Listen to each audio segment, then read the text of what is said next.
সুপ্রিয় শিক্ষার্থীবৃন্দ, তোমাদের সবাইকে আজকের ক্লাসে স্বাগত জানাচ্ছি। প্রিয় শিক্ষার্থীবৃন্দ, আমরা অ্যাকাউন্টিং ফার্স্ট পেপারের দৃশ্যমান ও অদৃশ্যমান সম্পদের হিসাবরক্ষণ অধ্যায়টি করছিলাম। আমি প্রথম ক্লাসে অবচয়ের পদ্ধতিগুলো দেখিয়েছি এবং সরলরৈখিক পদ্ধতিতে কিভাবে অবচয় ধার্য করতে হয় সেই বিষয়গুলো দেখিয়েছিলাম এবং আমরা একটা ব্যবহারিক সমস্যাও সমাধান করেছিলাম। আজকে আমরা ক্রমহ্রাসমান জ্যার পদ্ধতিতে কিভাবে অবচয় ধার্য করতে হয় সেই বিষয়টা খেয়াল করব। ক্রমহ্রাসমান জ্যার পদ্ধতি হচ্ছে যে একটা সম্পত্তির বহিমূল্যের উপর যে অবচয় ধার্য করা হয় সেটাকে আমরা বলবো ক্রমহ্রাসমান জ্যার পদ্ধতি। তো আমরা চলো দেখে নিই আজকের যে অঙ্কটি রয়েছে। মেসার্স রকি অ্যান্ড ব্রাদার্স 2018 সালের 1 জুলাই 1 লক্ষ টাকা দিয়ে একটি যন্ত্রপাতি ক্রয় করেন। যন্ত্রটির পরিবহন ও আমদানি শুল্ক ছিল 50,000 টাকা। প্রতিষ্ঠানটি 2019 সালের 1 জানুয়ারি 2 লক্ষ টাকা দিয়ে আরও একটি যন্ত্রপাতি ক্রয় করেন। তার মানে এখানে আমরা দুইটি যন্ত্রপাতি দেখতে পাচ্ছি, একটি হচ্ছে 2018 সালের 1 জুলাই আর আরেকটি হচ্ছে 2019 সালের 1 জানুয়ারি। তাহলে পরেরটা হচ্ছে 2 লাখ আর প্রথমটা ছিল 1 লাখ টাকা হচ্ছে যন্ত্রপাতির ক্রয় মূল্য এবং হচ্ছে তার সাথে পরিবহন এবং আমদানি শুল্ক ছিল 50,000 টাকা।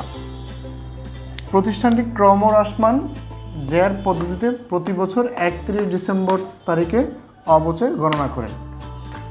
তাহলে আমাদের যে এই রকি অ্যান্ড ব্রাদার্সের হিসাবটা করা হয় কবে? 31 ডিসেম্বর তারিখে। আর বার্ষিক অবচয়ের হার হচ্ছে 10%। আমাদের কাছে চেয়েছে হচ্ছে প্রথম 2 বছরের জাবেদা দাখিলা দেখাতে বলেছে। তা আমাদের এই ক্রমহ্রাসমান পদ্ধতিতে অবচয় আলোকে যদি আমরা জাবেদা করতে চাই তাহলে প্রথমে আমাদের যে জিনিসটি করতে হবে, আমাদের একটি অবচয় সারণী তৈরি করে নিতে হবে, তাহলে আমরা সহজেই জাবেদাটা করতে পারবো। তাহলে চলো আমরা প্রথমেই অবচয় সারণীটা প্রস্তুত করে নিই। তা আমি প্রথমে একটা অবচয় সারণীর জন্য একটা ঘর এঁকে নিচ্ছি। যেহেতু প্রথম 2 বছরের চেয়েছে, তা আমরা 2 বছরের সারণী তৈরি করব। প্রথমে হচ্ছে আমাদের এখান থেকে আমরা বছর, তারপর হচ্ছে সম্পত্তির যন্ত্রপাতির প্রারম্ভিক মূল্য,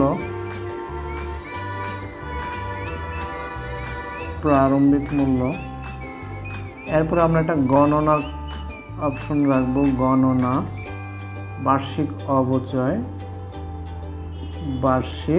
অবচয়, তারপরে হচ্ছে যন্ত্রপাতির সমাপনী মূল্য। তো যেহেতু আমাদের জন্য 2 বছর চেয়েছে, একটা হচ্ছে 2018 সাল, একটা হচ্ছে 2019 সাল।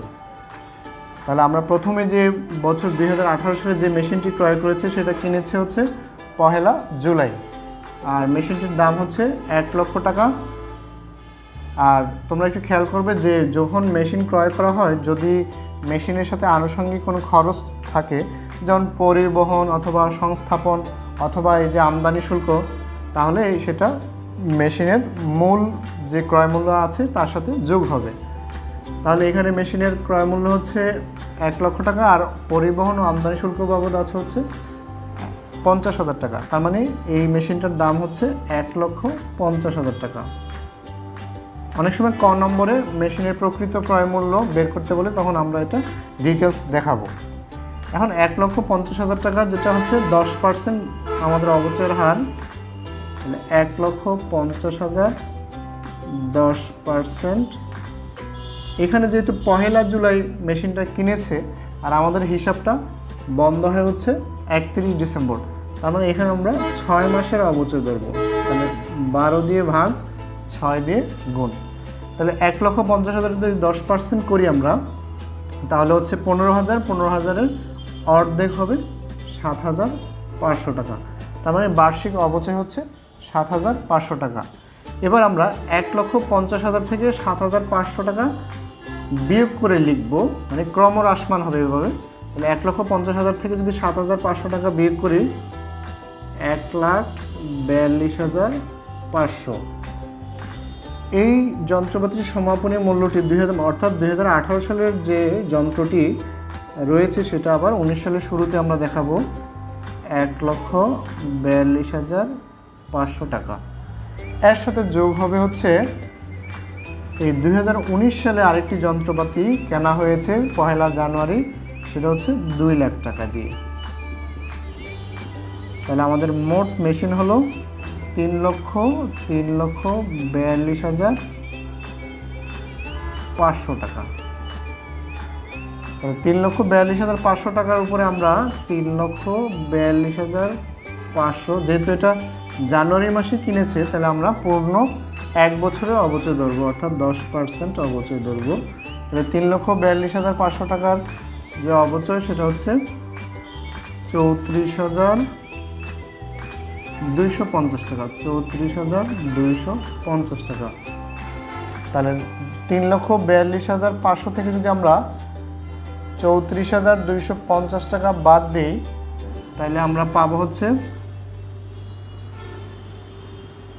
3,08,250 টাকা। তাহলে প্রিয় শিক্ষার্থীবৃন্দ, আমরা এটা তৈরি করলাম হচ্ছে অবচয় সারণী। তাহলে আমরা এই অবচয় সারণীর মাধ্যমে আমরা যেটা দেখতে পাচ্ছি সেটা হচ্ছে 2018 সালের আমাদের অবচয় হচ্ছে 2018 সালের অবচয় হচ্ছে 7,500 টাকা, আর 19 সালের অবচয় হচ্ছে 34,250 টাকা। এখানে যদি মেশিনটা যদি সে অন্য ডেটে কিনতো তাহলে আমরা সেই ডেট অনুসারে আলাদা করে অবচয় ধরতাম। যেহেতু জানুয়ারিতে কিনেছে সেই কারণে আমরা দুইটা মেশিন একসাথে যোগ করে তার উপরে অবচয় ধরেছি। তাহলে এখন আমরা চলে যাব হচ্ছে আমাদের যে মূল যে জিনিসটা চেয়েছে জাবেদাতে। আমি এই পাঁচটা মুছে দিচ্ছি, আমরা জাবেদাটা করব। জাবেদাটা করতে আমাদের এই অবচয় সারণীটা প্রয়োজন হবে। তাহলে আমরা জাবেদার ঘর কাটব। তোমরা সবাই জানো যে জাবেদার 5টি কলাম থাকে: তারিখ, বিবরণ, খতিয়ান পৃষ্ঠা, ডেবিট টাকা, ক্রেডিট টাকা। তাহলে জাবেদার মধ্যে তারিখ, বিবরণ, খতিয়ান পৃষ্ঠা, ডেবিট টাকা এবং ক্রেডিট টাকা।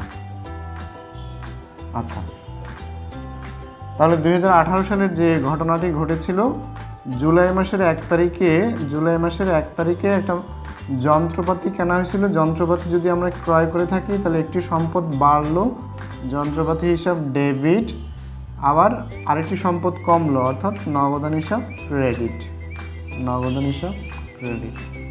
আমরা যন্ত্রপাতিটা কিনেছি টোটাল হচ্ছে 1,50,000 টাকা দিয়ে।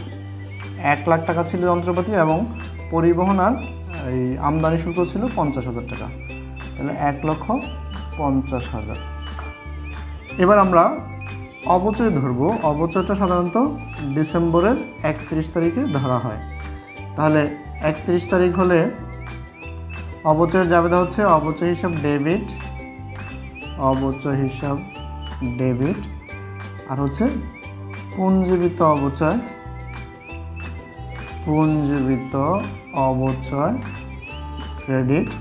2018 সালে অবচয় হচ্ছে আমাদের 7,500 টাকা। এবার যে কাজটা করব আমরা, ওই বছরের শেষে অবচয় হচ্ছে একটা নামিক হিসাব। তোমরা সবাই জানো যে একটি হিসাবকালের যে নামিক হিসাবগুলো আছে, অর্থাৎ আয় ব্যয় সংক্রান্ত যে হিসাবগুলো আছে সেগুলো হিসাবকালের শেষে বন্ধ করে দিতে হয়। এইটাকে আমরা বলি সমাপনী দাখিলা। তো সেক্ষেত্রে আমরা একটা সমাপনী দাখিলা দিব ডিসেম্বরের 31 তারিখে। তাহলে অবচয় হিসাব হচ্ছে এখানে নামিক হিসাব।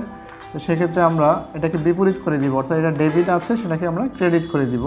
আমরা লিখব আয় সারাংশ ডেবিট, আর অবচয় হিসাব ক্রেডিট 7,500 টাকা। এবার আমরা চলে যাব 2019-এর যে ঘটনাটা ছিল আমাদের 2019-এ আমরা একটি যন্ত্র কিনেছিলাম জানুয়ারি মাসের 1 তারিখে। সেটা কিনেছি, সেটাও আমরা এই যন্ত্রপাতির ক্রয়ের জাবেদা দিব। একটা হচ্ছে যন্ত্রপাতি হিসাব ডেবিট আর নগদান হিসাব ক্রেডিট। যদি আমরা ক্রয় না করতাম তাহলে আমরা শুধুমাত্র অবচয় ধার্য জাবেদা দিতাম এবং সমাপনী দাখিলের জাবেদা দিতাম। তার যেহেতু আমরা ক্রয় করেছি তাহলে আমরা প্রথমেই ক্রয়ের জাবেদাটা দিব। ক্রয়ের জাবেদাটা ছিল আমাদের মেশিনের দাম ছিল হচ্ছে 2 লক্ষ টাকা। 2 লক্ষ টাকা। এরপর আমরা অবচয়ের জাবেদা দিব ডিসেম্বর 31 তারিখ। তাহলে অবচয়ের জাবেদা হচ্ছে অবচয় হিসাব ডেবিট আর পঞ্জীবিত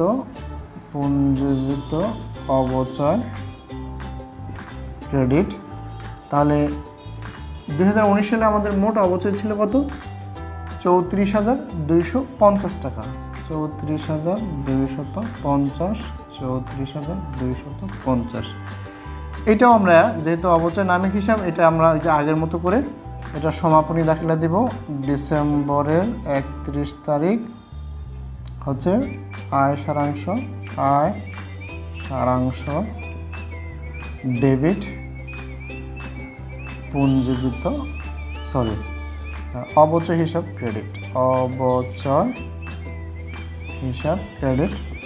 34,250 টাকা। 34,250 টাকা। তাহলে প্রিয় শিক্ষার্থীবৃন্দ, এইটাই ছিল আমাদের করণীয় যে প্রথম 2 বছরের জাবেদা, অর্থাৎ 2018 সালের জাবেদা এবং 19 সালের জাবেদা। তো তোমরা এই ক্রমহ্রাসমানের যে অঙ্কগুলো আছে সেগুলো তোমরা বাসায় অনুশীলন করবে। আমরা আগামী ক্লাসে এই জাবেদা থেকে যে এই চ্যাপ্টারের যে খতিয়ান করতে হয় সেই খতিয়ানটা শিখব। তো সবাই সে পর্যন্ত ভালো থাকো, নিরাপদে থাকো। আল্লাহ হাফেজ।